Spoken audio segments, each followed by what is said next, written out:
بسم الله الرحمن الرحيم. لقد جاءكم رسول من أنفسكم عزيز عليه ما عنتم حريص عليكم بالمؤمنين رؤوف رحيم. صدق الله العظيم.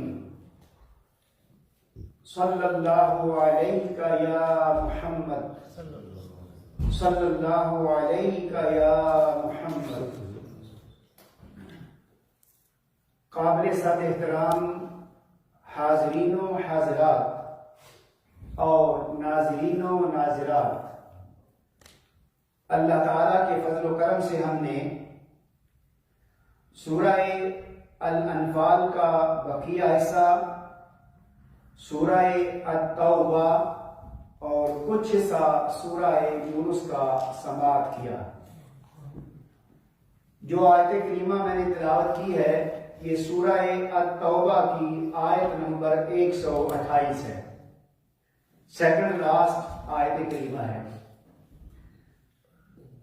یہ آیت کریمہ اتنی عظیم کہ اس کی تلاوت کرنے سے، اس کے پڑھنے سے، اس کا وظیفہ کرنے سے حضور نبی کریم صلی اللہ علیہ وآلہ وسلم کی قربت نصیب ہوتی ہے، آپ کی نوازشیں نصیب ہوتی ہیں، آپ کا کرم نصیب ہوتا ہے، آپ کی توجہات نصیب ہوتی ہیں جس کا کوئی اندازہ نہیں ہے. اس پر مفسرین نے، علماء کرام نے کتابیں لکھی ہیں جس کا بیان کرنا ممکن نہیں، مگر دو چیزیں صرف میں آج آپ کے گوش گزار کروں گا. ایک تو یہ آیت کریمہ ان دو آیات میں سے ہے جو قرآن کریم میں سب سے آخر میں شامل کی گئی. کیوں کہ جب حضور نبی کریم صلی اللہ علیہ وآلہ وسلم کے وصال مبارک کے بعد یہ ضرورت محسوس کی گئی کہ قرآن کریم کو جمع کیا جائے، تو حضرت ابوبکر صدیق رضی اللہ تعالی عنہ نے حضرت زید بن ثابت رضی اللہ تعالی عنہ کی ڈیوٹی لگائی. تو آپ کا طریقہ یہ تھا کہ جو بھی آیت قرآن کریم میں شامل فرماتے وہ دو صحابہ کرام کی گواہی لیتے تھے، پھر وہ شامل کر دیتے. ایک یہ سورہ التوبہ کی آیت نمبر 128 اور سورہ الاحزاب کی آیت نمبر 23. ان دو آیتوں پر صرف ایک گواہی تھی، دوسرے کسی صحابی کی گواہی موجود نہیں تھی، اور جو گواہی ایک موجود تھی ان کا نام تھا حضرت حذیمہ. تو حضرت حذیمہ رضی اللہ تعالیٰ عنہ نے جب حضرت زید بن ثابت رضی اللہ تعالیٰ عنہ کے پاس جا کر بیان کیا کہ یہ قرآن پاک کی دو آیات کریمہ ہیں، تو آپ نے فرمایا کہ دوسری کوئی گواہی لاؤ. تو جب کوئی گواہی نہیں آئی تو حضرت حذیمہ رضی اللہ تعالی عنہ نے فرمایا کہ میری گواہی دو گواہیوں کے برابر ہے کہ آقا کریم نے مجھے دو گواہیوں کے برابر قرار دیا تھا. اب وہ واقعہ بہت طویل ہے، اس میں کوئی شک نہیں کہ ہر صحابی کی گواہی، ہر مرد کی گواہی ایک ہوتی ہے، مگر حضور نبی کریم صلی اللہ علیہ وآلہ وسلم کو اللہ کریم نے اختیار دے رکھا ہے، جس کو جو چاہے عطا فرما دے. یہاں بھی چونکہ گواہی کے لیے دو مرد ضروری تھے، دو گواہیاں ضروری تھیں، لیکن آقا کریم نے حضرت حذیمہ رضی اللہ تعالی عنہ کی گواہی کو دو گواہیوں کے برابر قرار دیا ہوا تھا، اس لیے یہ آیات کریمہ بھی قرآن کریم میں شامل ہو گئی. آیت کریمہ ہے لقد جاءکم رسول من انفسکم عزیز علیہ ما عنتم حریص علیکم بالمؤمنین رؤوف رحیم. فرمانے والی ہے بے شک تمہارے پاس تم میں سے ایک باعظمت رسول صلی اللہ علیہ وسلم تشریف لائے، تمہارا تکلیف و مشقت میں پڑنا ان پر سخت گراں گزرتا ہے. اے لوگوں وہ تمہارے لیے بھلائی اور ہدایت کے بڑے طالب و آرزو مند رہتے ہیں، اور مومنوں کے لیے نہایت ہی شفیق، بے حد رحم فرمانے والے ہیں۔ کل کی آیت کریمہ جو بیان کی تھی اس میں آقا کریم کی 6 شانیں بیان ہوئی تھی۔ اس آیت کریمہ میں اللہ کریم نے آقا کریم کی 5 شانیں بیان کی ہیں۔ اب ان 5 شانوں کی تفصیل ممکن نہیں ہے، لیکن ان میں سے ایک کلمہ، ایک آیت ہے من انفسکم، کہ یہ رسول کی عظمت یہ ہے، شان یہ ہے کہ یہ تم میں سے ہے۔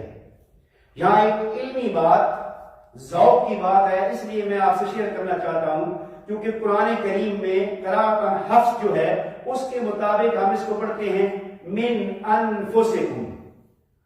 امام حاکم نے اپنی کتاب المستدرک میں اور امام رازی نے اپنی تفسیر کبیر میں یہ بیان کیا ہے کہ حضرت فاطمہ الزہرا سلام اللہ علیہا، حضرت عائشہ صدیقہ رضی اللہ تعالی عنہ، ان سے بڑھ کر آقا کریم کی ذات مبارکہ کو کون جانتا ہوگا؟ ایک بیٹی ہے تو دوسری بیوی ہے، ایک جگر کا ٹکڑا ہے تو دوسرا ساتھی ہے، ان سے بڑھ کر اور کوئی انسان کو جان نہیں سکتا۔ آپ دونوں بیان فرماتی ہیں کہ یہ جو من انفسکم ہے یہ اصل میں من انفسکم ہے، اور انفسکم کا مطلب یہ ہے کہ نفیس سے افضل تفضیل کا صیغہ ہے کہ حضور نبی کریم صلی اللہ علیہ وآلہ وسلم تمام انسانوں سے نفیس ترین ہستی ہیں۔ تو یہ قرأت مجھے بہت اچھی لگی ہے اس صفت کے اعتبار سے۔ اس کے بعد دوسری صفت آپ کی ہے عزیز علیہ ما عنتم، کہ حضور نبی کریم صلی اللہ علیہ وآلہ وسلم کی ذات گرامی کو اپنی امت کے افراد کی کسی بھی قسم کی تکلیف گوارا نہیں ہے، خواہ وہ تکلیف احکام شریعت میں ہو، خواہ دنیاوی امور میں ہو، خواہ وہ تکلیف آخرت کی ہو، امت کے لیے کسی بھی قسم کی تکلیف آپ کو پسند اور گوارا نہیں ہے۔ اسی طرح اس کے بعد اگلی صفت ہے حریصن۔ حریصن کا مطلب یہ ہے کہ شدید خواہش ہونا، شدید رغبت ہونا۔ اب حریصن کا مطلب یہ ہے کہ حضور نبی کریم صلی اللہ علیہ وآلہ وسلم اپنی امت کے بارے میں اتنی شدید خواہش رکھتے ہیں، اتنے حریص ہیں کہ میری امت دنیا میں بھی کامیاب ہو اور آخرت میں بھی کامیاب ہو، دنیا میں بھی اچھی ہو اور آخرت میں بھی اس کا انجام اچھا ہو۔ اس کے بعد اگلی صفت ہے رعوف، اور رعوف کا مطلب عموماً مشفق، مہربان یہ کیا جاتا ہے، لیکن رأفت کا عربی زبان میں معنی یہ ہے کہ ہر وہ چیز جو کسی انسان کو نقصان دیتی ہے، تکلیف دیتی ہے، اذیت دیتی ہے، اس کو دور کرنے کا نام رأفت ہے۔ گویا حضور نبی کریم صلی اللہ علیہ وآلہ وسلم اپنی امت سے ہر قسم کی اذیت اور تکلیف دہ چیز کو کیا کرتے ہیں؟ دور فرماتے ہیں، ازالہ فرماتے ہیں۔ اور الرحیم، رحیم کا معنی رحمت، یہ بھی شفقت کا معنی آتا ہے، لیکن رحمت کا معنی یہ ہے کہ ہر قسم کی جو نفع بخش چیز ہے، جو فائدہ ہے، اس کو پہنچانے کی کوشش کرنا، ہر قسم کا فائدہ پہنچانے کی کوشش کرنا۔ گویا ایک طرف جتنی بھی تکلیفیں ہیں، اذیتیں ہیں، حضور نبی کریم ان کو دور کرنے کی کوشش کرتے ہیں، اور جتنے بھی فوائد ہیں آقا کریم ان کو امت کو پہنچانے کی کوشش کرتے ہیں۔ اب ان میں سے ہر ایک پر الگ الگ گفتگو ہو سکتی ہے، کتابیں لکھی ہوئی ہیں، لیکن میں آج اس آیت کریمہ کے حوالے سے، اس آیت کریمہ کی عظمت کے حوالے سے، اس کی شان کے حوالے سے کہ یہ آیت کریمہ کتنی عظیم ہے، ایک مفسر انہوں نے بیان کیا ہے، میں ان کا نام نہیں لوں گا کیونکہ میں نے اس کے بعد تھوڑا سا ان کے حوالے سے بات کرنی ہے، لیکن انہوں نے ماشاءاللہ یہ عنوان قائم کیا ہے کہ لَقَدْ جَاءَكُمْ رَسُولٌ مِّنْ أَنفُسِكُمْ، کہ وظیفہ سے رسول اللہ صلی اللہ علیہ وآلہ وسلم کی زیارت ہوتی ہے۔ یہ آپ نے عنوان قائم کیا ہے مفسر نے۔ اور میں انہی کی عبارت پڑھتا ہوں، اس کے بعد پھر عرض کروں گا۔ وہ بیان کرتے ہیں کہ ابن قیم الجوزی رحمۃ اللہ علیہ نے بیان کیا ہے کہ ابو بکر محمد بن عمر، یہ ایک نام ہے، یہ ابو بکر بن مجاہد کے پاس بیٹھے ہوئے تھے کہ اچانک ایک شخص گرد آلود، جس کو لوگ دیوانہ کہتے تھے، جس کو لوگ پاگل سمجھتے تھے، جس کو لوگ اچھا نہیں خیال کرتے تھے، اس کے آنے جانے کا کوئی شخص خیال نہیں کرتا تھا۔ تو یہ جب حضرت ابو بکر بن مجاہد کے پاس آئے تو ان کو دیکھتے ہی حضرت ابو بکر بن مجاہد کھڑے ہو گئے۔ جب کھڑے ہو گئے تو وہ شخص جو آئے، ان کا نام جو انہوں نے بیان کیا ہے وہ شبلی رضی اللہ تعالیٰ عنہ، ان کے لیے کھڑے ہوئے، اور جب وہ قریب آئے تو ان کو گلے لگا کر ملے۔ جب گلے لگا کر ملے اور اس کے ساتھ آپ نے ان کا چہرہ پکڑ کر چہرے پر، پیشانی پر بوسہ دیا۔ اب یہ سارا منظر محمد بن عمر، ابو بکر محمد بن عمر دیکھ رہے تھے۔ انہوں نے یہ منظر دیکھا کہ حضرت آپ اتنے بڑے، آپ کا مقام بہت عظیم، اور یہ جو شخص آیا ہے جس کو آپ نے اتنا احترام دیا ہے، جس کی اتنی تعظیم دی ہے، جس کو اتنا مقام دیا ہے، جس کے ماتھے پر آپ نے بوسہ دیا ہے، یہ کیا ماجرا ہے؟ یہ تو ایک دیوانہ اور پاگل ہے۔ اس پر آپ بیان کرتے ہیں کہ میں نے وہی کیا ہے جو میں نے حضور صلی اللہ علیہ وسلم کو کرتے ہوئے دیکھا ہے۔ انہوں نے کہا کیا؟ انہوں نے کہا ہاں، میں نے دیکھا ہے خواب میں کہ حضور نبی کریم صلی اللہ علیہ وآلہ وسلم کے پاس یہ شبلی جن کو آپ کہہ رہے ہو کہ یہ ایسے ہیں، یہ حضور نبی کریم صلی اللہ علیہ وسلم کے پاس آئے ہیں تو آقا کریم بھی اپنی جگہ مبارک سے اٹھے ہیں، اٹھ کر شبلی کو گلے لگایا ہے اور گلے لگا کر اس کے چہرے پر، اس کی پیشانی پر بوسہ دیا ہے۔ سبحان اللہ، یہ میں نے دیکھا ہے۔ تو جیسا میں نے آقا کریم کو دیکھا ہے میں نے ایسا ہی کر دیا ہے۔ تو جس طرح تم مجھ سے پوچھ رہے ہو، میں نے عرض کی یا رسول اللہ آپ اتنی اس پر کرم نوازی فرما رہے ہیں، شفقت فرما رہے ہیں، کرم فرما رہے ہیں، اس کی کیا وجہ ہے؟ ہمارے لیے یہ بات اہم ہے، اس پر ہمیں عمل کرنا ہے، ہمارے لیے یہ پیغام ہے۔ اس پر آقا کریم نے فرمایا کہ یہ آیت کریمہ لقد جاءکم رسول من انفسکم عزیز علیہ ما عنتم حریص علیکم بالمؤمنین رؤوف الرحیم، یہ ہر نماز کے بعد وظیفے کے طور پہ پڑھتا ہے۔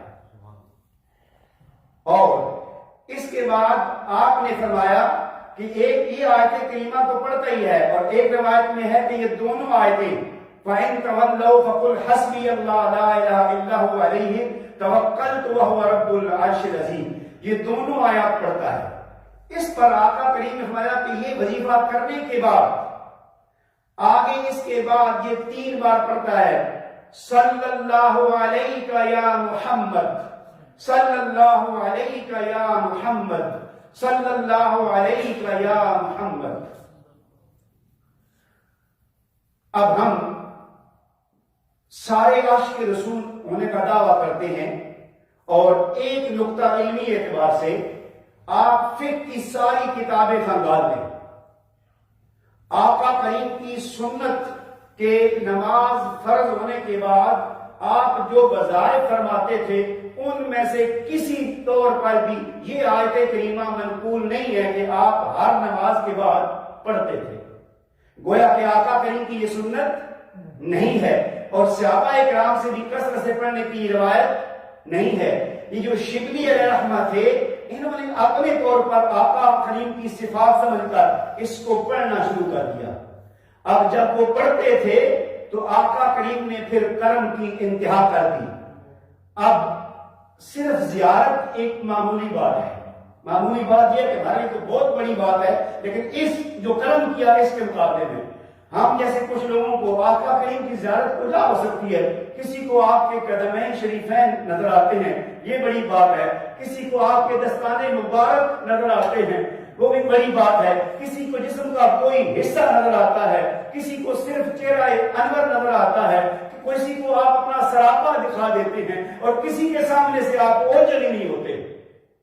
تو امام جو شبلی ہیں ان کو زیارت نہیں ہوئی, بلکہ اس عمل مبارک میں پیغام یہ ہے, مفسر نے سرخی کو لگا دی ہے, لیکن میری نظر میں یہ ہے کہ آقا کریم اس شخص کو بھی زیارت کرواتے ہیں جو اس آیت کریمہ کے عامل کا احترام کرتا ہے, جو اس آیت کریمہ پڑھنے والے شخص کا احترام کرتا ہے.